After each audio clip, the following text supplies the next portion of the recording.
You did it for me?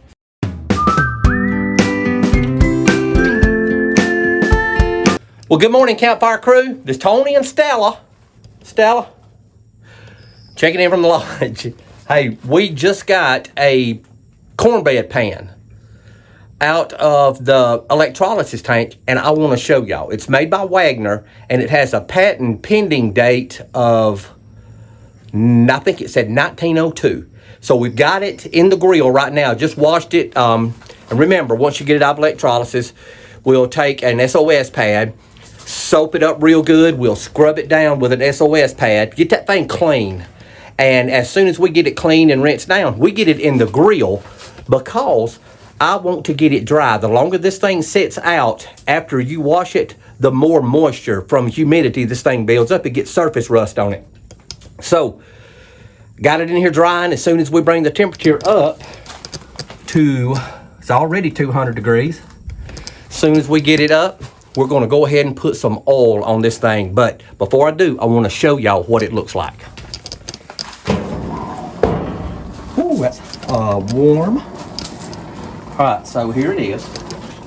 Just spin it around so we can see. It is a cornbread pan, and it has a patent pending date of 1920. I'm sorry about that, not 1902.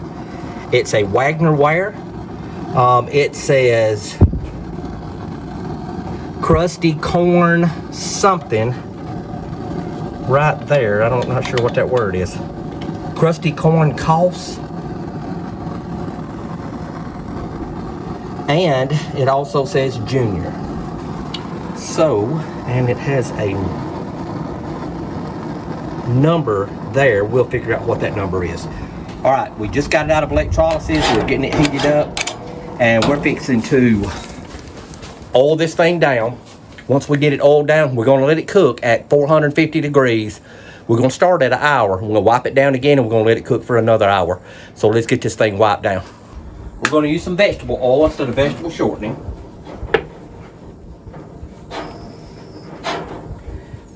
And remember my motto, when you initially putting it on, you can't put too much on because we're going to wipe it down anyway. You make sure you get all the cracks and the crevices covered in oil. Initially, there's no such thing as too much.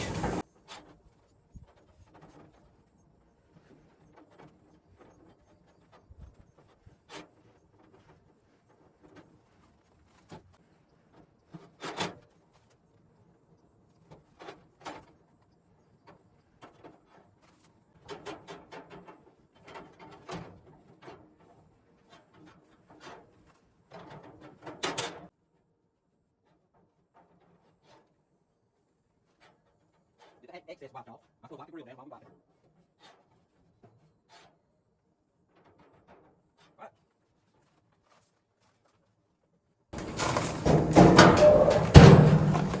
So we're going to let this thing, we're going to let it stay in the grill for about an hour, and we're going to come back and we're going to wipe it down again. But in that first hour, this thing's going to start getting a beautiful, real dark black colored tone to it, like cast iron's supposed to look. If you get it clean before you season it, they turn out like they're supposed to. So let's be back in an hour and we'll look again. Okay, while we're out here, I want to show you a Dutch oven that we got yesterday at the thrift store. So the Dutch oven itself is a Lodge Dutch oven, and it's a beautiful piece. It's rusty, it's got some rust on it, but y'all know that rust is minor. Rust comes off, and then you have that beautiful Dutch oven once you get through. So let's look at this thing. We know by the skillet written in the name Lodge that it's probably not all of that old. So we know it's going to be pretty new or reasonably new. The inside of this thing is caked up. So whoever had it used it at least several times. It don't look like they ever washed it, but they definitely used it. And the inside, oh yeah, got a little surface rust on it. Believe it or not, most of that would probably wipe out. But we still want to put it in the electrolysis machine and get this thing clean. So on the bottom side of it, it also has the word Lodge, and I can see the little skillet and the name Lod. So it's probably not all of that old, but it's a beautiful piece of cast iron. And it's 20 bucks at the thrift store. So it is what it is. We got a real good deal on it. It's gonna be fun to clean it up. And I just wanted to show y'all the Dutch oven before we clean it. And then I can show you the Dutch oven after we get through.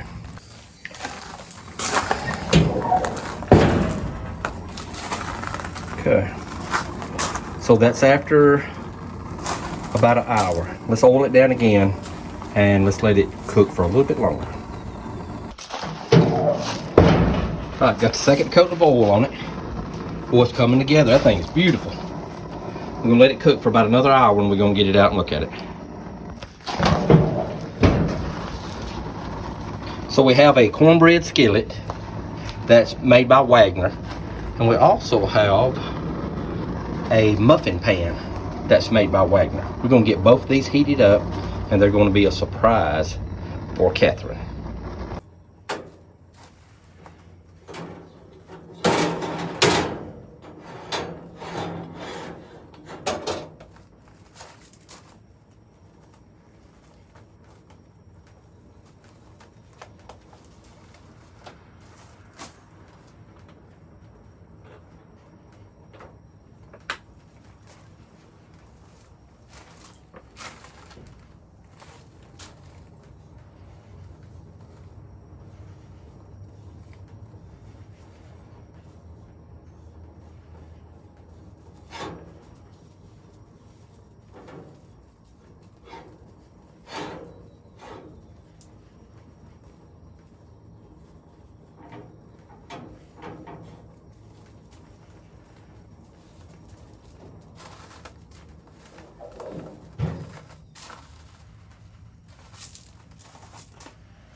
You did it for me?